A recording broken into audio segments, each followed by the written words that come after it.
Hey everyone, we're talking about being human.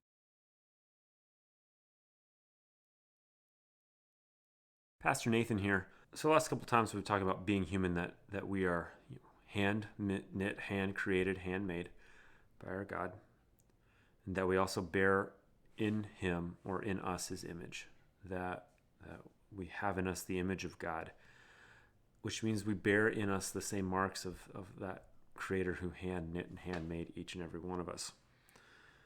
So you might be thinking at this point, okay, so God made all this stuff. It's not a very great thing that He's made me or made human beings, and we're capable of really terrible things, and sometimes we don't have what we would like, or the life that we've been given doesn't seem all that great.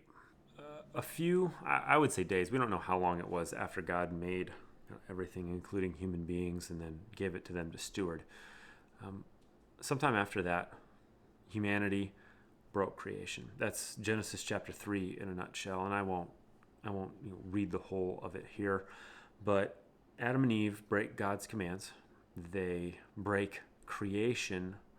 Because of that, they break humanity. So these first human beings then sort of set the course for the rest of humanity, and that every human being born to Adam and Eve after that, which means every human being that's ever lived, is now born out of that broken image of Adam and Eve.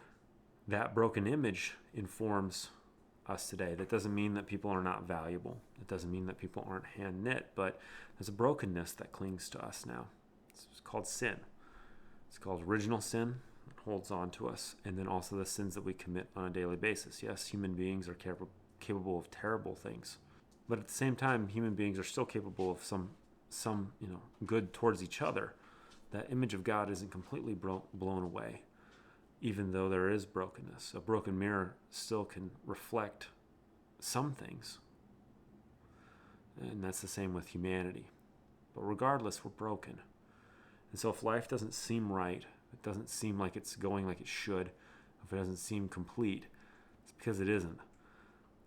We broke it, and so it is now lacking. It is now wanting, and that want has got to be filled by someone outside of creation, by someone perfect and complete. And we're going to find that in the person of Jesus.